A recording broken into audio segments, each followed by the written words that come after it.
Hey, ladies and gentlemen, this is Carmine Sabia for Explain America, and Marjorie Taylor Greene has just gone rogue against one fellow Republican in particular, and I think it shocked a lot of people because they used to be pretty close.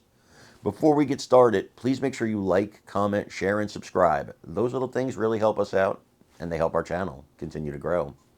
Look, as Republicans, we are all frustrated with what's happened in the past 2 to 3 weeks with the speaker's race. And I personally have been very frustrated with Matt Gaetz for putting us in this position to begin with. I blamed him, absolutely. We were fine. Things were going along slowly. But if we get Mike Johnson, who is definitely a MAGA Republican, if he becomes our speaker, then I take back what I said about Matt Gaetz, and it was the right move. And, I should have trusted the process more. I will absolutely admit that. If that's what happens, then okay, Matt, you were correct. We got a better speaker out of the deal, and we're great.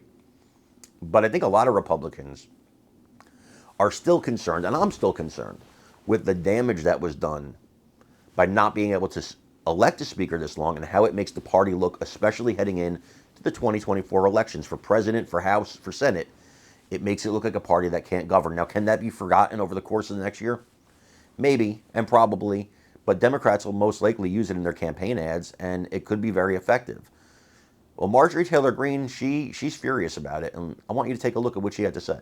We need to figure out appropriation bills. You and I have talked a lot about this.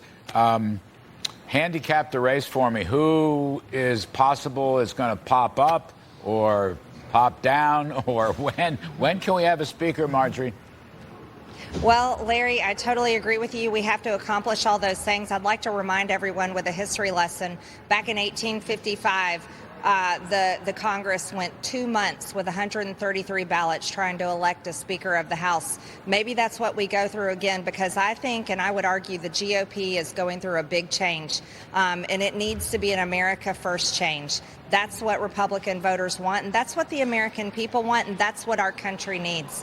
I think we're going to see some more names come back in. Mike Johnson was very close in this last race earlier today.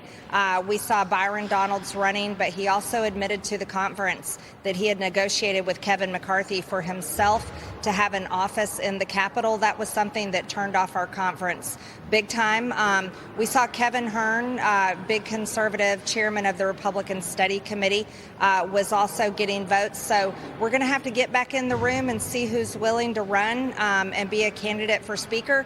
But I also hope that there are 8 Republicans who joined the Democrats and ousted Kevin McCarthy. They need to apologize, and we need to heal our conference in order to move forward.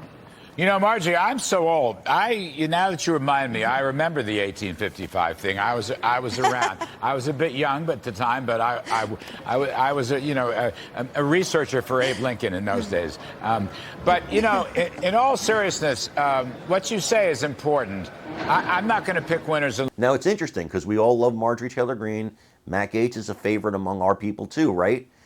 And here they are, and they're saying, and a lot of people, even on the MAGA side, are saying, Matt, here's the mistake. You should have had a plan.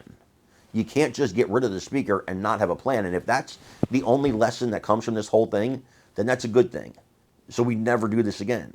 If you're going to take out the leader, you better have another leader in mind. That goes that way from, you ever seen any mafia movie you've ever seen? If you're going to take out the leader, you got to have another leader in mind, right? It's the same in business. You remove a CEO, you got to have a new CEO in mind. Well, you remove a speaker, you got to have a new speaker in mind. And they didn't have one. And that's the frustrating part for a lot of Republicans. Did it frustrate you guys? It frustrated me. Did it frustrate you guys? I want to know in the comments what you think about this whole thing. Also, please remember to like, share, and subscribe, because that really helps us out. I'm Carmine Sabia. This is Explain America. We love you guys. God bless you. Take care, everybody.